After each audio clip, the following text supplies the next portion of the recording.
I think there's a basis for the deal. I absolutely believe there is. I'm open to compromise. It's just time to get the job done. No Republican will vote for higher tax rates. If the Republicans will not agree with that, we will reach a point at the end of this year where all the tax cuts expire and we'll start over next year. A fiscal cliff version of Deal or No Deal from some of the key players over the weekend. As you probably know, the so-called fiscal cliff that comes January 1st, 50 days from today, so not a lot of time to mess around. But what is this cliff? What happens if the answer to the question that we just posed is no deal? And what are the nation's best hopes to avoiding it? Well, let's bring in Andrew Whitman for more on that. Well, Rich, the cliff is a combination of factors. The end of certain tax cuts and other temporary programs all set to die as the ball drops in Times Square, as well as some automatic spending cuts that take effect because lawmakers punted on the debt limit fight last year. First, the cuts between $600 and $800 billion worth impacting 1,000 programs. It includes a 9% cut in defense spending, a 2% cut in Medicare, and an end to long-term unemployment assistance, all set to take effect January 1st. Combine that with the end of all Bush tax cuts, including those that help the middle and lower class, and end up payroll tax cuts, some tax breaks for businesses, and an increase in the AMT tax.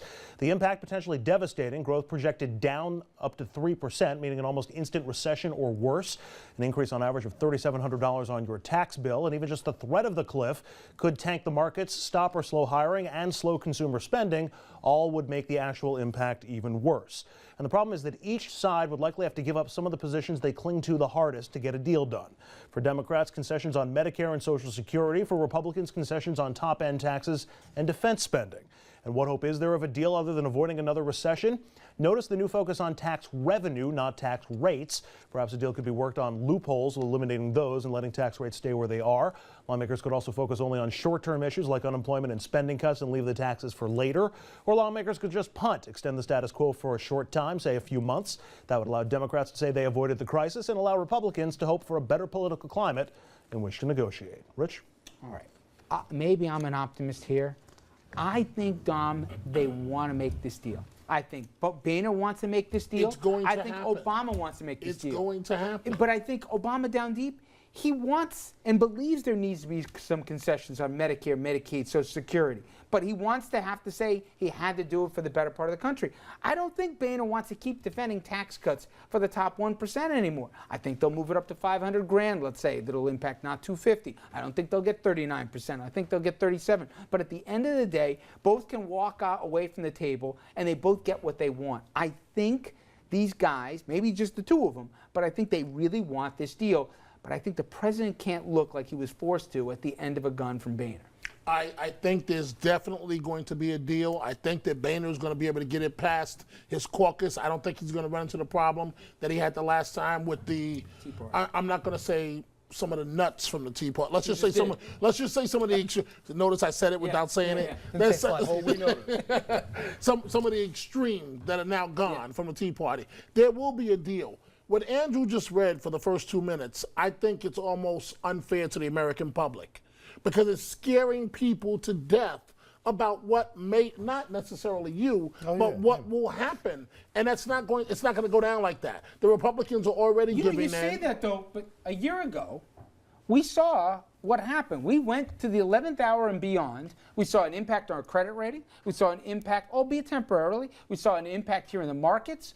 Hiring, I mean, job numbers. That was the debt ceiling. This is different. Close enough for government It's work. not. Debt ceiling means you can't borrow, and the country in debt needs to borrow. This is about budget policies. You feel comfortable tiptoeing right to the edge? I just don't think it's the.